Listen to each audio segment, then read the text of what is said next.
Hello, Brenton. Hello, everyone. Let's compare a few things. Which one of us is taller? Stand up, Brenton.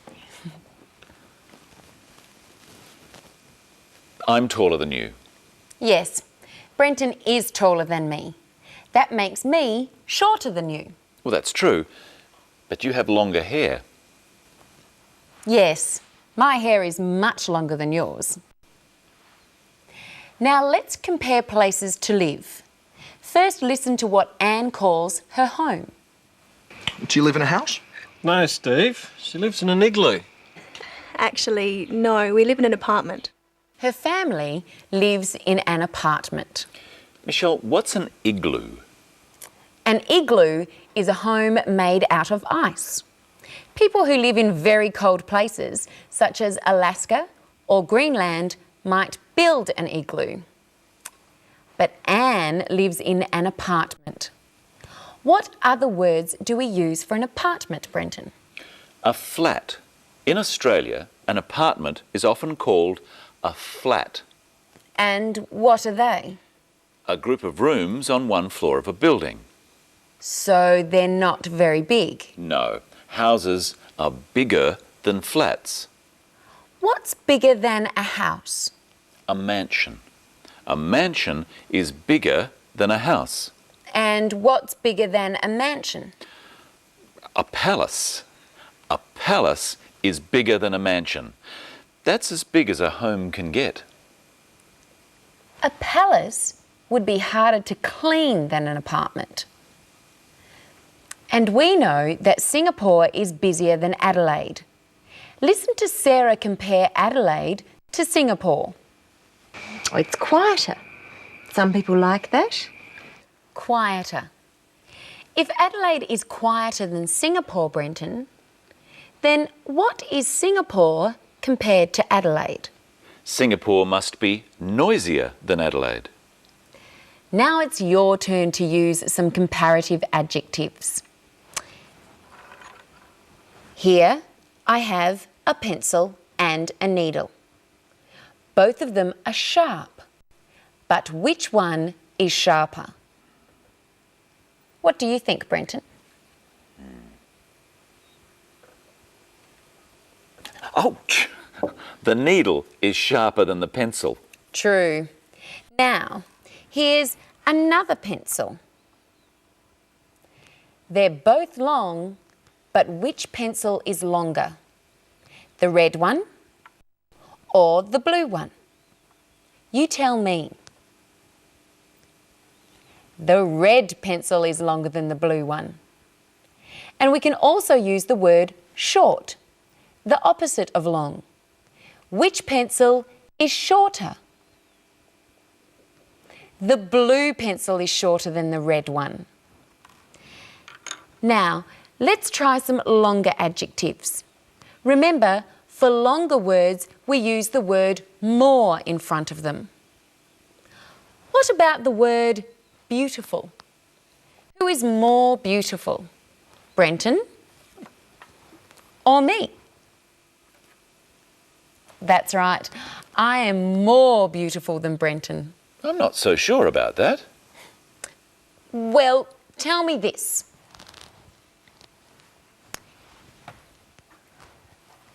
Here are two animals. Which animal is more dangerous?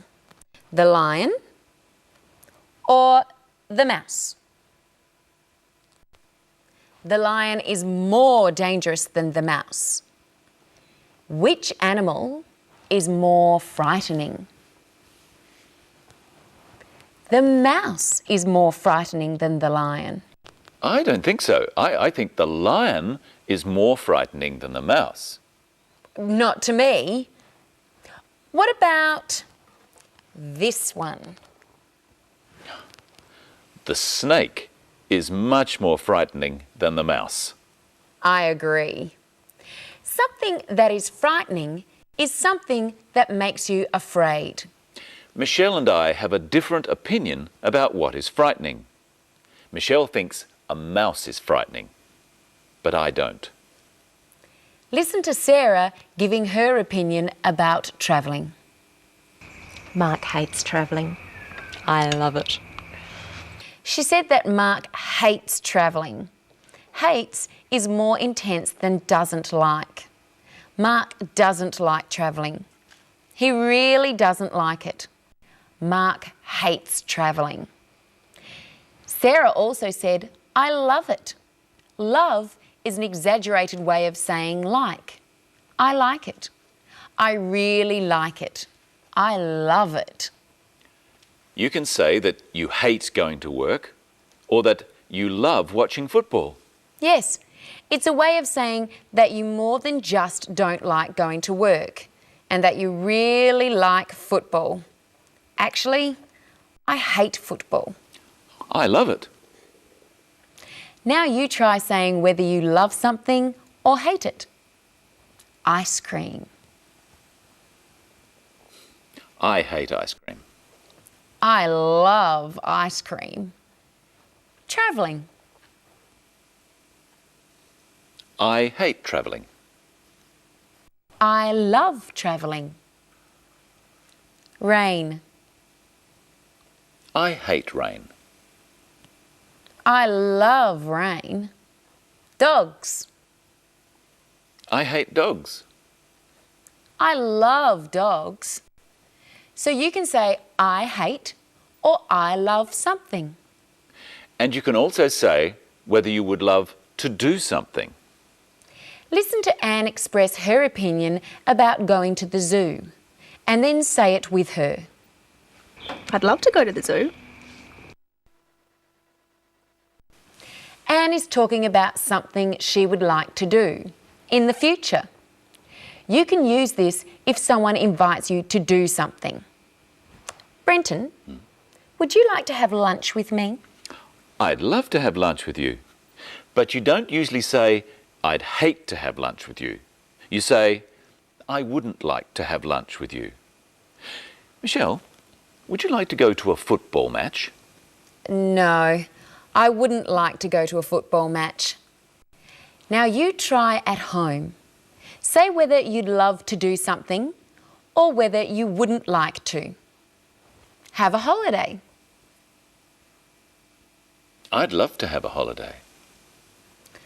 I wouldn't like to have a holiday. Visit the dentist. I'd love to visit the dentist. Would you? I wouldn't like to visit the dentist. Ride a horse. I wouldn't like to ride a horse. I'd love to ride a horse. Jump out of an aeroplane. I wouldn't like to jump out of an aeroplane. I'd love to jump out of an aeroplane. With a parachute, of course. I'd love to go home. But we're having so much fun. Our next program has more about expressing wishes and saying what you think might happen in the future. As usual, here's another look at today's instalment of Sisters and Brothers. See you next time. See you.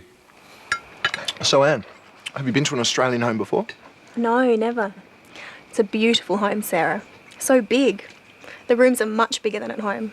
There's more space here. Do you live in a house? No, Steve. She lives in an igloo. Actually, no, we live in an apartment. Most people do. Singapore is much busier than Adelaide and more crowded. Yeah, and more exciting. It's so boring here.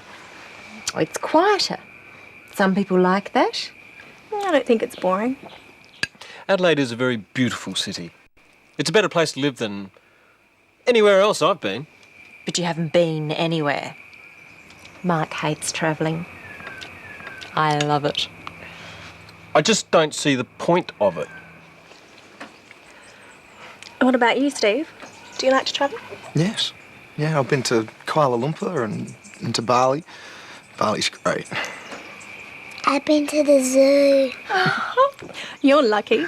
I haven't been to the zoo. I'd love to go to the zoo. I'll take you.